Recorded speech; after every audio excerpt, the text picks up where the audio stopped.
I'm who I think that you think I Yeah. am, I love it. I love which it. is in England, we have a word, it's called bollocks, which Mm. basically means that's garbage, that's trash, that's not Yeah. true. But that's most of us, that's exactly like, I think I'm the version of myself that I think that my employees think I am. And it's not until you get to a level where you have empathy with, you know what, I get why you would think that. Now, Yeah. by all means, come meet me, talk to me. You'll realize I'm a nice person. But, I'm massive. I'm 6'7". I understand why people would potentially be, men especially, would be a bit standoffish from me. There's this Yeah. kind of like primal instinct that I don't know. Yeah. I've always just experienced that in my life. So I've making friends with men my own age has always been up until the last kind of 3 or 4 years when I've made progress personally. That's always been a challenge for me, Mm. or it didn't come easy. Sure.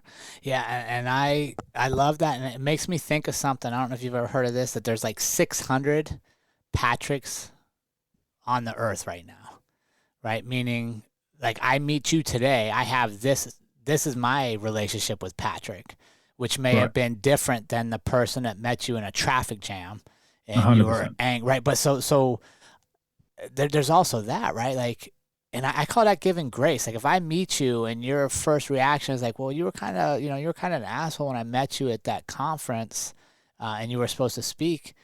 That's a Right, reality, right? And but right, I give grace and say, oh, yeah, man, I apologize. I was short, and my notes weren't working right. I didn't know right, if it was gonna be right, because right, we all have that, and I think that goes both ways. Like, I don't.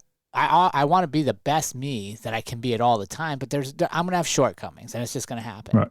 But so are you. Absolutely, So are you. exactly. And if we can give each other grace, one, give yourself grace that you don't have to be perfect to get back up and keep going. And then the people around you don't have to be perfect to stay around you, which I Right, think, circling all the way back, is one of those lessons you are teaching your daughters, that it's okay right, for dad to be angry with you.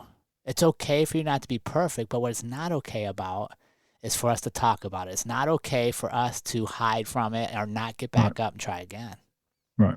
And I think that's one of the biggest things that I am trying to pass on is open communication. So many, and I get DMs all the time from predominantly women, but men too, saying about how they have struggles in their relationship. And very quickly, I get to the question: have you told your partner this? Yep. Oh no, I couldn't possibly tell them. Okay, well, welcome to your life. This is it. You will not make progress if you do not change. If you will Yep. not make progress unless, because then if you tell me the truth, you say, you know what, Patrick, I don't like your hair. I don't like it. Okay. Is that a big enough deal for me to change? No. But if you're my wife, if we're together, if you're my husband, and you say, you know what, it may be a small thing to you, but when you shave your hair, I just love it.